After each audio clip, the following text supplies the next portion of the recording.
Joining us now to celebrate both Meteor Watch and Asteroid Day, and the fact that our planet remains largely undamaged from giant death meteors, is someone who's come about as close to getting into space as you can without actually being an astronaut. Host of the Awesome Astronomy podcast, founder of Sirius Astronomy, and ESA ERO ambassador, Paul Hill. Welcome to the show. Thank you.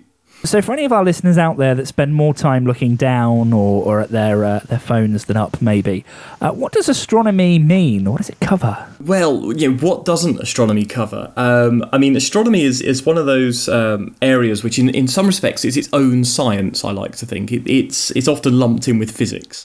But actually, it's a science in itself. If you go back to sort of classical education, actually astronomy was its own field completely.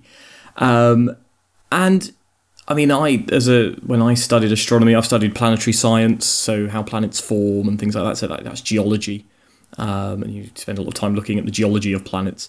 I've studied astrophysics, how the stars work and how the galaxies work, and cosmology, how does the universe work, and then even astrobiology. So we start looking at sort of the process of evolution. How would we find life on other planets and things like that? If you're going to be a purist, astronomy is the study of the sky. Your mission that you have taken on, it seems, is to educate us all a little more on these things. Where did your passion for astronomy come from? Oh, goodness me. I have been doing astronomy in some sort of form for, over 30 years. I was at primary school when the Giotto mission. So if you know the Giotto mission, that sort of date stamps you for a start. And it was Europe's first deep space mission. It was the first spaceship that the European Space Agency had sent really sort of beyond Earth orbit. It was built in the UK, so that was sort of, as a small boy, that was quite exciting that we'd built a spaceship and it'd gone somewhere. And of course, the Giotto mission went to Halley's Comet. So I was in that generation that was fortunate enough to see Halley's Comet the last time.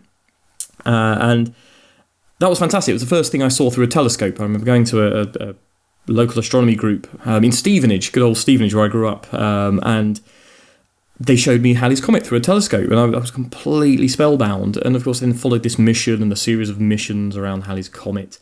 My first book in astronomy, I still have it on the shelf, is Halley's Comet, and it's just a little kid's book about what comets are and what this mission and what Halley's Comet was going to be like and things like that. And I think I read that more times than I care to imagine I read it.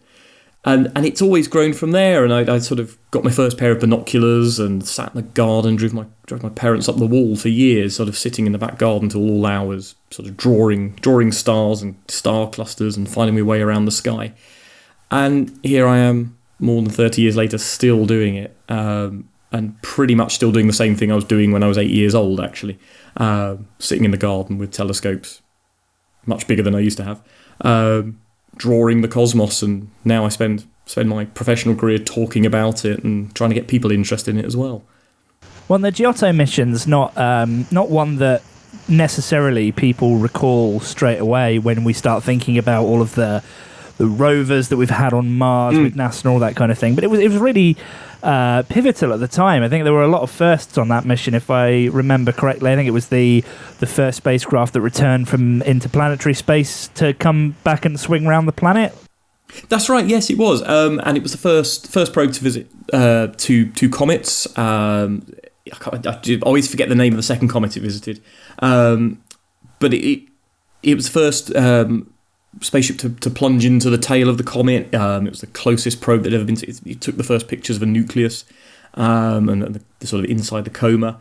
It got to, I think it was 660 kilometres from the nucleus, which I think today, with Rosetta. In fact, today I'm wearing one of my Rosetta mission T-shirts. I worked on a primary school outreach program for Rosetta, and of course we landed on a comet. So it's not just a few kilometres. We actually touched one. But back then, back in the mid 80s, to have got that close to Halley's Comet was incredible. It was a sort of incredible feat of engineering and planning, and it was Europe's first deep space mission. So it was very exciting at the time. It sounds very passé now, but it was very exciting back then. Now, as we've mentioned, it's Meteor Watch Day today.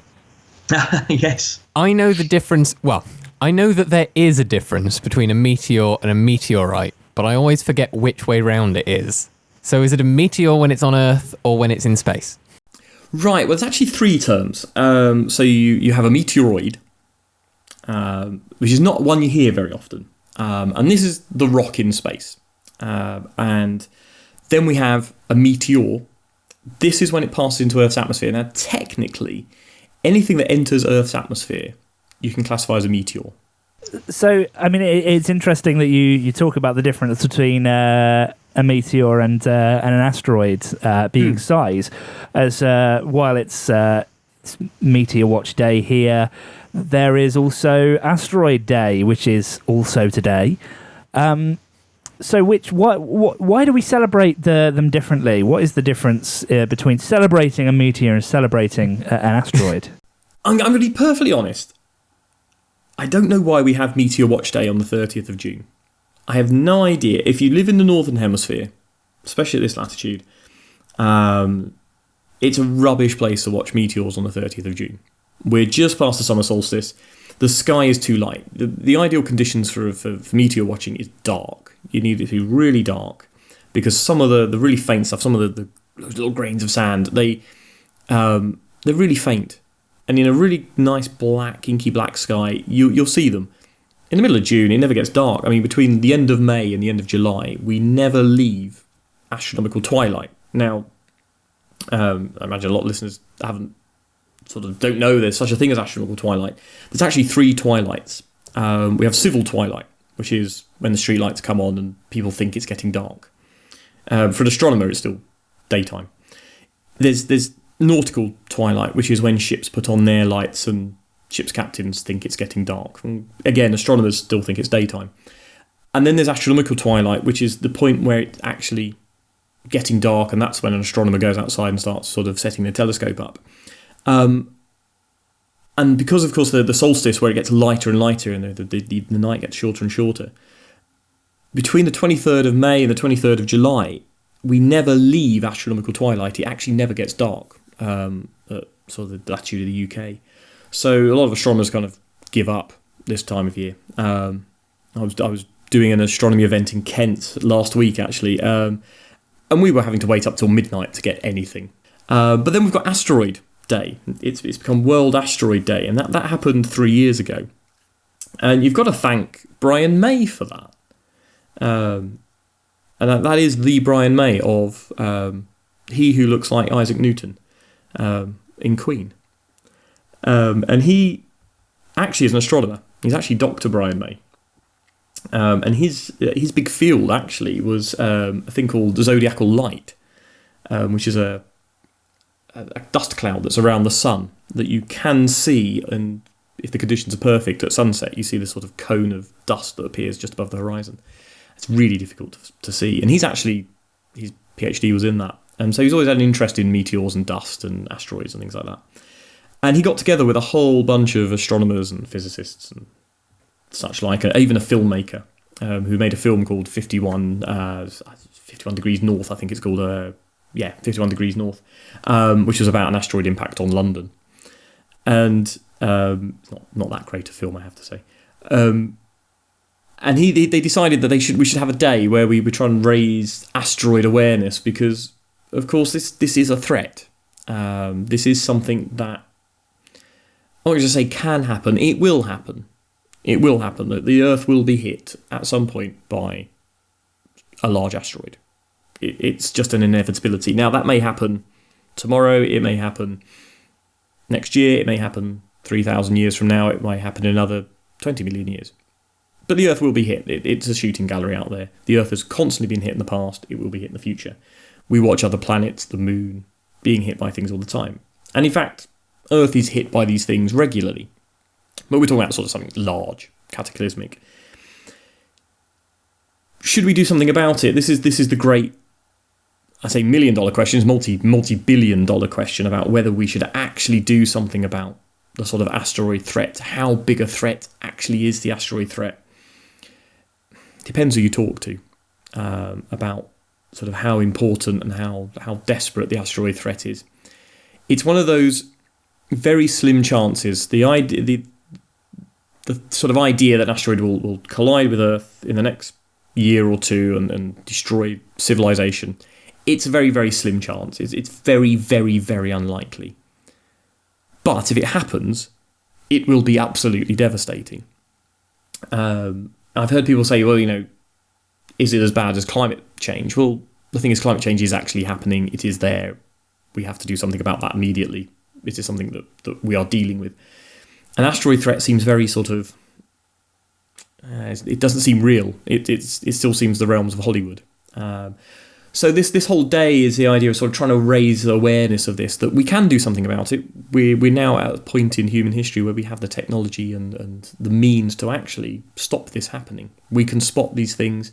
We have the technology to do that. We also have the technology to actually change the course of an asteroid to prevent this from happening. The problem is, at the moment, our best, a large asteroid coming in from the outer solar system, say, a comet or something like that was spotted on an impact course, about 6 months is the best warning we'll get, and that's really optimistic. And then, how long will it take to build the thing that will move it to nudge it off course? And it would only be a little nudge. Probably looking at 10 years. We're looking at the Apollo program to make that happen.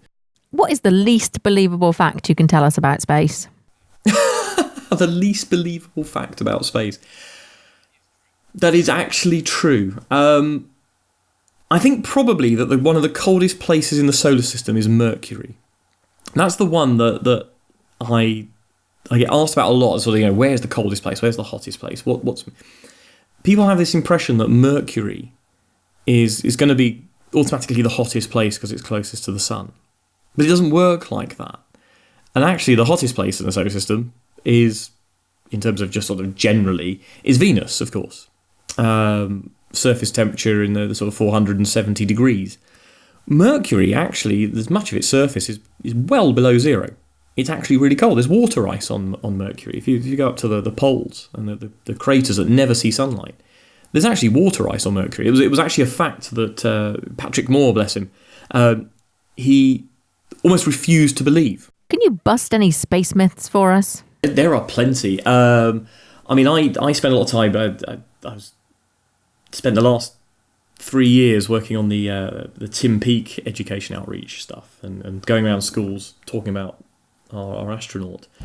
And there's things like your blood boiling in space. That's a great myth.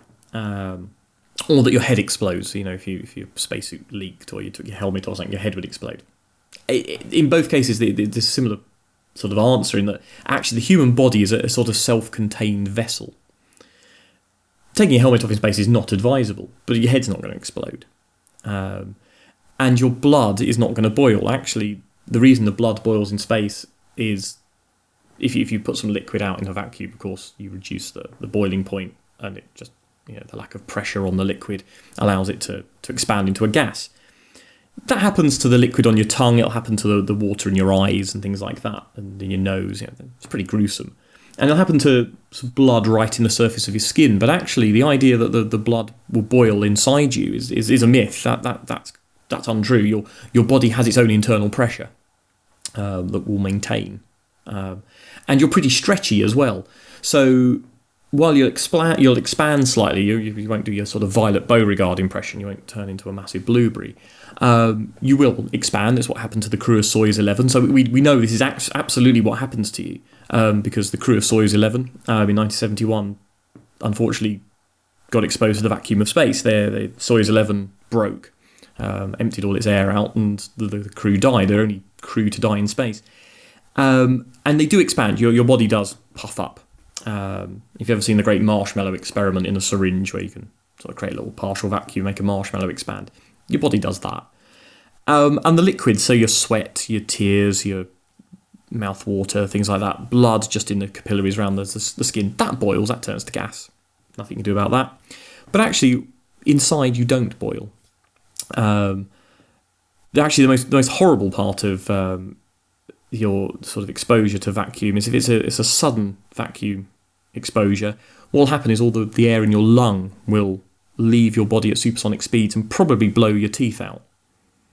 That's probably the sort of best, most gruesome bit that sort of your typical 8-year-old enjoys. But actually, your head won't explode. You're very stretchy. The human skin is like a big balloon. So that's one of the great myths, that you'll explode or boil in space. That's not true. Other great myths. There's so many.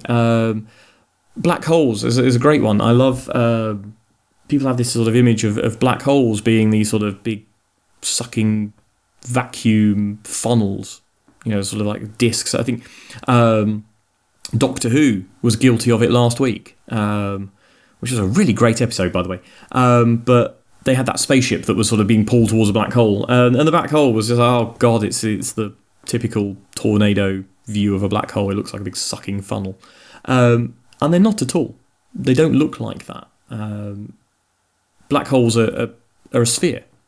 They're a dead star, and they're surrounded by a sort of envelope of space-time that is folded in around itself and is essentially a sphere. Let's bring ourselves back down to Earth, both literally and metaphorically, from thinking about black holes and our blood not quite boiling in space, but it still not being a very pleasant experience. No, I don't recommend it. No, although great if you happen to be a space dentist, I suppose. Yeah, you'll be in work for a long time repairing that. So, how can people get started here on Earth, watching the skies and getting involved in astronomy and astrophysics and all of that amazing stuff? There are so many ways. You can start at the very basic level. It's just going outside and looking up. So many people don't. Even if you live in a big city like London, for instance. I used to live in London and help run various astronomy groups and things in London, and it's perfectly possible to do astronomy even in a big light polluted city like London. The number of people who don't look up, you can always tell someone who does astronomy, by the way. Watch people walking out the pub. The group of people who walk out the door and immediately look up and stare at the sky, and that they're the astronomers, because it becomes addictive. You want to know what the sky looks like at any given point if you can see it. But just looking up, just going outside, trying to find a constellation or two. So, starting with the basics. The asterisms like the Plough and Orion in the winter and things like that. It's amazing how many people have never seen them, never looked at them. I run various sort of star parties and events where you point to what I feel is a really common, everyday constellation that people, I feel, should know and probably do know. And I'm sort of like, if everyone looks at Orion and everyone sort of looks up and goes, where is it? They're like, well, it's right there. It's clearly there. And you realise that actually people just don't even look up. So that's to start with. And then, if you've got a pair of binoculars, most people have a pair of binoculars lying around somewhere, take them outside, have a sweep of the sky, see what you can see. You'll be amazed how many more stars you can see. And the pair of binoculars will pick up some of the brighter nebulas, like the Orion Nebula, the Great Nebula Orion. It's very easy to find, M42. If you can get a broom, turn the broom upside down so you've got the head on sort of near your face, put the binoculars on top of that, suddenly you've got quite a steady mount, and you'll be surprised how much more you can see. Small telescopes. Don't buy the National Geographic crappy plastic ones, but a decent telescope for just kind of general use for someone who's starting out. You can pick them up for about £100, £120. It'll last you a lifetime. You spend that sort of money on a telescope, you'll have that for life. I have my first telescope that cost me that sort of money. I've had it for years, and I still use it. I still go back to it, even though as I've got older, I've got, like golf clubs. You collect bigger and better golf clubs and things. It's the same with telescopes, but I still use my very first telescope. I still have it. I still use it all the time. Then going along to local astronomy groups, there are loads of them in the UK. They're popping up all over the place. Every town has one. Some towns have more than one. Here in Wiltshire, I'm based in Wiltshire now, and I can think of 4 astronomy groups within about 15 miles of my house. And they're meeting all the time, and they run free events and things like that. That's the really simple way to sort of go out and get started. They're a really friendly bunch. Just go along. You don't need a telescope. They'll let you use theirs. I don't know an astronomy group that won't let you use their telescopes. They're so keen to get people started. And then, just watch the sky at night on the BBC, things like that. It's a great programme still. Really great sort of introduction to space. Pick up some good books. There's loads of great books out there. Some of them very, very readable. There's so many things you can do. Download an app on your phone. find out what the name of a star is that you're looking at in the sky. You can find out very, very easily. Great. That's loads of tips for how people can get started. You do a podcast about space. Tell us a bit about that. Well, that's the other great place you should start to do astronomy. This is the Awesome Astronomy Podcast. Now, we've been going for years. I think we're on we just recorded episode 61, I think. And I say episode 61, there's actually been something like 200 episodes, because we do lots of extra. We do various interviews with astronauts and famous astronomers and things like that, which we put out as extras. We also do a monthly sky guide as a separate podcast. There's like a little 10-minute sort of what's up this month. Here's some tips on what to be looking for. So I think we tend to put out about 3 podcasts a month. And our main show every month is an hour sort of magazine show of news, views, us talking absolute crap usually. And we generally drink beers and get more rowdy. There's 3 of us do it. There's myself, there's Ralph Wilkins, who's an amateur astronomer, very brilliant photographer of the sky, and Jenny Millard, who is a astrophysicist from Cardiff University, who sort of keeps us on the straight and narrow, and she keeps us up to date with all the latest research and ideas. And yeah, it's great. We have a lot of fun, and it's free to download, and yeah, download away, enjoy, and send in us your questions and your opinions and things like that. Excellent. And whereabouts can people find that and find you online? The easiest place is www.awesomeastronomy.com. Nice and simple. And there you'll find the link to the various ways you can download the podcast. You can find us on things like Podcast Republic, or on iTunes, things like that. We're also on Twitter at we are Awesome Astropod. We are. And we're also on Facebook. If you do Facebook, I don't anymore. I decided that was eating my life. But we are on Facebook as well, and there's lots of great conversations and arguments and discussions and things like that go on. People share their astro imagery and things like that, and give great sort of hints and tips. We've got stuff on our website about how to do imaging and how to do astronomy and things like that. So yeah, just join in. It's all there. It's all free, and we're a friendly bunch, really. Well, Paul, thank you so much for coming on and sharing your podcast, sharing all of the fantastic facts and busting myths, and telling us a little bit more about the world of astronomy, and helping us celebrate Asteroid Day / Meteor Day. And as much as we say celebrate, yes, we also mean be slightly scared of our impending doom. I'd worry about climate change more, but be afraid. Yes, don't get me wrong. I can worry about lots of things all at the same time. So with that in mind, as I go and hide under my duvet for the rest of the year, we ask every guest on the show to pick a song to play. So what song can we play for you? I've picked. This is always it's the most difficult question to answer. And actually, I've gone for "Go" by Public Service Broadcasting, which it's a great celebration of one of the greatest achievements in human history, which of course is the Apollo landing in 1969, which we're very soon coming up to the 50th anniversary of 2019. Neil Armstrong and Buzz Aldrin landing on the moon, and this is it to a beat, and it's fantastic. Well, thank you so much, and we'll play that now. Thank you. Thank you.